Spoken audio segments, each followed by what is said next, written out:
This is the McKinsey Podcast, where we help you make sense out of our world's toughest business challenges. Welcome to the show. I'm Lucia Rahili. And I'm Roberta Fusaro. How involved are CMOs in C-suite decision-making? Well, not nearly enough, says McKinsey partner Robert Tas. I think this is one of the troubling things that we saw is that the CMOs are being more moved to being executors of the strategy than helping create the strategy. But where we see it work really well, they're at that table doing both. Robert joins me to talk about how organizations thrive when chief marketing officers work with their CEOs, not for them. Does your mind ever wander during a video call? You're not alone. We'll hear tips on how to keep folks engaged and create better remote meetings from Karin M. She wrote Suddenly Virtual, Making Remote Meetings Work in an excerpt from our Author Talk series. Robert, McKinsey did a survey with input from the Association of National Advertisers, and it looked at the relationship between CEOs and their chief marketing officers. Why did the research focus on this particular C-suite relationship? Anytime you have a CEO driving strategy of a business, having its functional leaders have a seat at the table is foundational, and spend a lot of time really trying to dig and understand where the issues were and what's going on in that CEO relationship. According to the data, at a kind of a big picture level, what sort of value do CEOs place on marketing? Well, this is what's interesting. I think that we see the companies that are doing it right are seeing 2.5 times more likely to be growing greater than 5%. I think what we're seeing, though, is that the challenges that CEOs and CMOs have falls into a few buckets. The first bucket being the ability to define the role of marketing within one strategy. The second is understanding the levers of modern marketing capabilities. And then third, which is an age-old problem, is how we measure impact. How do we tie our marketing activities to business outcomes? According to the data, do CEOs and CMOs tend to have the same vision for the role that marketing should play in the company? Unfortunately, what we saw was that 90% of CEOs think they know what marketing is for them. However, only 50% of the CMOs see the same connection. So that means almost over 50% of the CMOs have a different view of the marketing priorities for that organization. Robert, in the companies that you researched, how defined is this C-level marketing role? I think this is one of the things that we're seeing across the industry is that there's lots of titles and changes in the definition of marketing. We're seeing new roles like the chief growth officer, the chief digital officer, the chief customer officer, and I can go on. We've actually seen the traditional 4 Ps of marketing being fragmented across multiple roles in the organization. And this has created a challenge. Robert, can you remind us what the 4 Ps are again? Of course. It's product, price, place, and promotion. I think this is our standard Procter & Gamble definition of the 4 Ps. And it's now been moved into different parts of the organization, which some of it is good. I think we believe that you still need that aggregator who connects the dots and is that chief customer advocate across the organization to make sure that the 4 Ps are working together synergistically. We also looked at the official term of CMO. Less than 40% of the Fortune 500 actually have a CMO or even a customer officer at the C-suite table. And that's a worrying sign. There's the evolution of roles, but it also feels like there's this evolution of technology, right? That gives CMOs access to lots more data. But our survey revealed that there's this kind of disconnect between linking the data analytics to the business impact on the other end. So where's the disconnect coming from? Well, the CEO has less marketing pedigree than ever before. Less than 10% of CEOs have ever done anything in their careers around marketing. So that's one. Two is the dramatic acceleration of digital and digital technology in the world of marketing. We're no longer judging marketing by television commercials. There's a whole slew of different components to think through. And then third is that data piece that you hinted at, which is just these customer signals now are everywhere. And it's incumbent upon us as marketers to interpret them and feed them back to our organization in a way that we don't talk about data, but we talk about insights and being able to connect that dots. And then finally, we now need to reimagine how we actually engage with customers, not just talk to them with a commercial, but actually engage with them with content, with digital tools. Not everyone's going to be on TikTok. Well, maybe they are, but the reality is that between YouTube and TikTok and X and Meta and all these different things, you've got to figure out how to make them work. And that means learning. You've got to become data curious. You've got to be a somebody who's always looking to figure out how to serve that customer better and better. I think that's a new capability that every company needs to really embrace. And I think that's one of the big unlocks. So as we come up with how we measure marketing, so instead of the CEO or CFO wanting to cut it, they need to understand the measurement systems in place to understand, what does it mean when I cut it? Or what does it mean when I invest in it? And how do we tie those activities to outcomes? So you need to have a very robust measurement system that includes understanding your brand, understanding how your customers think of you with that brand proposition, what level of fidelity they give you credit for, competitive set. That's where the brand scores are really helpful. But then you need an econometric model to connect all the different channels that you have and how you connect the dots and how you're spending your money, not just on video, not just on content or on search and things like that, but how it all works together to help drive the results you want. And then that third lever, which I just hinted at, which is test, incrementality testing. You've got to do some meaningful tests and holdouts to really see how your marketing is doing to drive those outcomes. And then finally, we have our own channel metrics where we get to see, what they're really doing on my website and places that I control, and put all those things together to lead the growth strategies of our companies. And there's probably also this sense that even if you've mastered one technology or one approach, then there's just another one on its heels and you have to keep up. A fabulous point, because I think lots of companies choose the promotion lever, and we can talk about the companies in that space.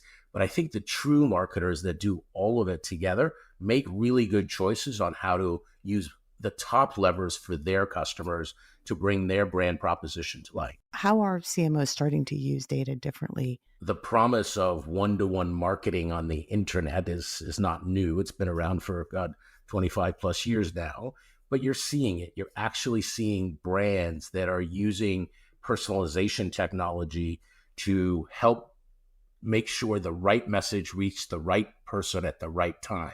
If I'm in the cosmetics business like Sephora, I am now being, well, not me, but people are being targeted based on their preferences, what they like, what color hair they have, how they engage with that brand, and how they want to be communicated to. And it's changing the way we engage customers across the full journey. Looking back at the data in the report, how often are CMOs included in C-suite decision-making? Sadly, not enough. And I think this is one of the troubling things that we saw, is that the CMOs are being more moved to being executors of the strategy than helping create the strategy. But where we see it work really well, they're at that table doing both. And they have a voice in it. They have a voice in shaping it. And those are the good ones. Those are the ones where you can clearly see that the CEO and CMO are locked into driving the business and really delivering those marketing activities that drive those outcomes that everybody can understand and relate to. So the research lays out a blueprint for how to bring CEOs and CMOs closer. CEOs need to define the role of the CMO as a growth unifier. Can you describe what that means, based on company needs? What does it mean to be a growth unifier if you're the typical CMO? This is my favorite one, because I think this is what every company needs.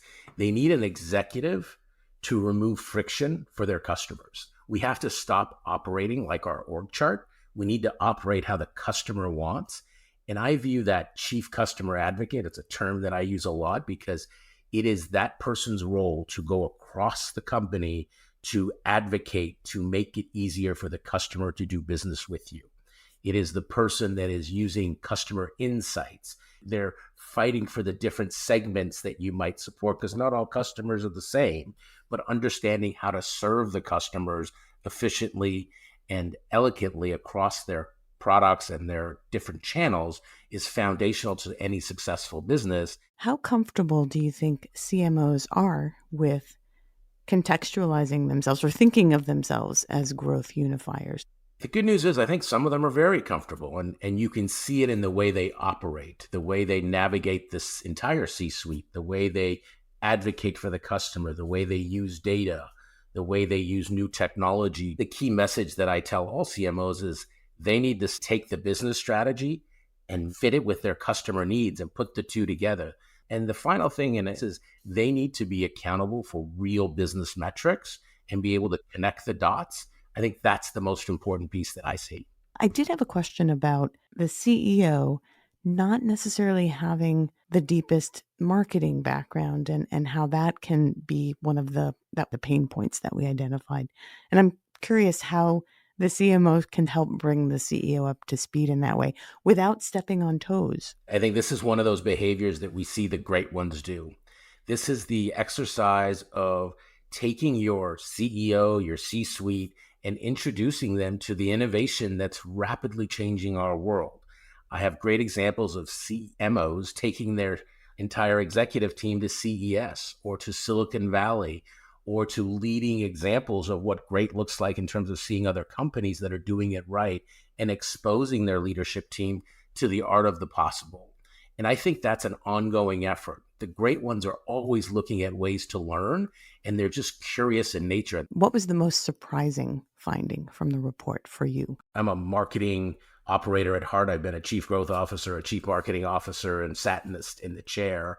It was hard to see the disconnect. It was hard to see that my bosses don't understand and don't view the priority of marketing the same way I would as a CMO. I think that was candidly stunning to me. I think it's more important than ever to make sure we understand how to take the marketing activities to drive those business outcomes, and that my CEO is a believer and a champion for that.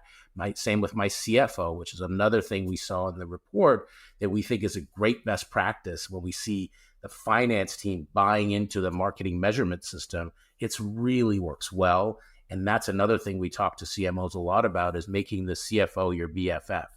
But, sadly, we still have work to do to get there. How has marketing itself changed over, say, the past 20 years? Marketing has changed so dramatically over the last 10, 15 years.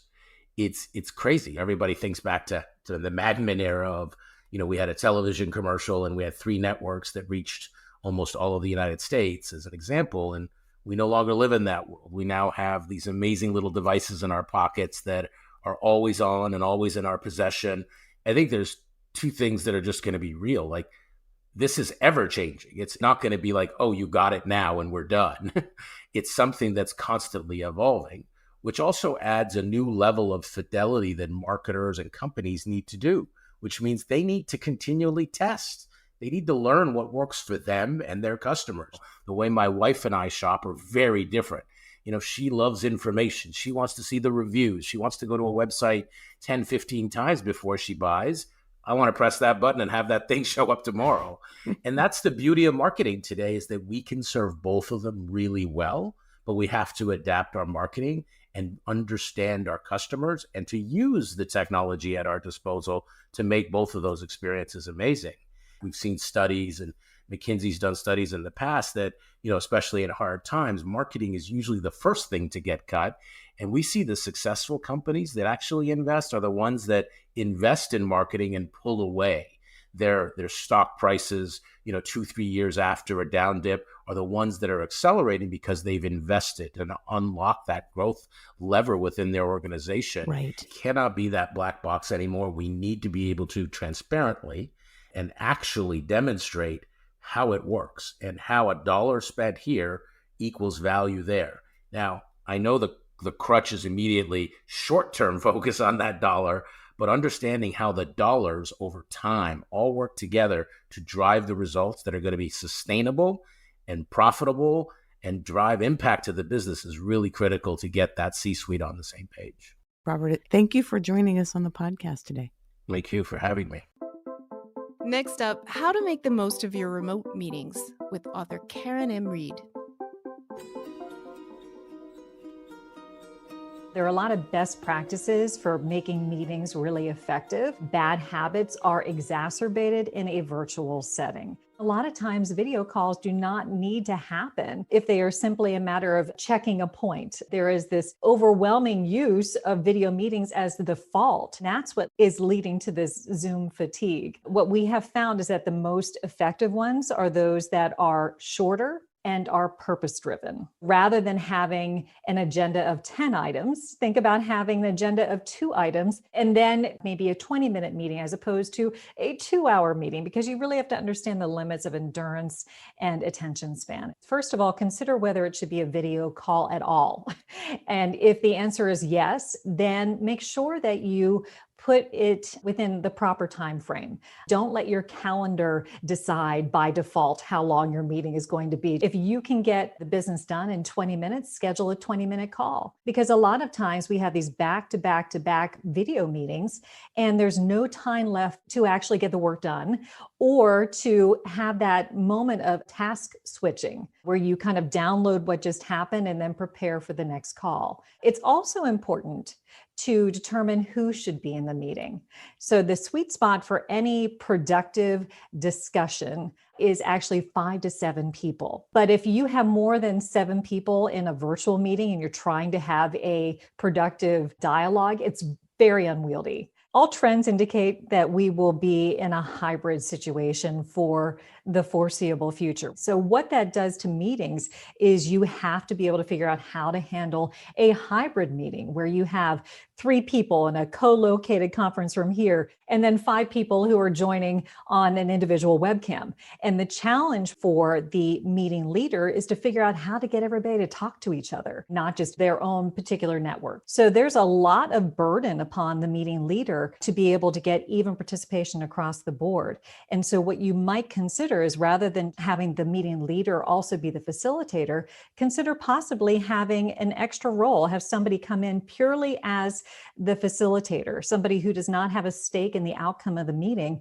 who can simply ensure that everybody's voice is heard. Proactive facilitation, I think, is critical in any virtual meeting because there's a lot of stilted and stunted conversation because people don't know when it's their turn to talk. You can look for nonverbal cues that might indicate that somebody has something to say. So for example, if somebody leans towards the camera, that usually is indication that they have something they want to add. It can be really daunting to get the gumption up to speak up. Other folks might find it much more effective and easier for them to put their participation in the form of text. So chat can actually lead to better participation across the board. The challenge is for the leader to actually take a look at that chat and be able to incorporate that into the verbal conversation that's going on as well. A lot of people have been relying upon gut feel, but we are in an age of data where you have a lot of data points that you can use to make better informed decisions.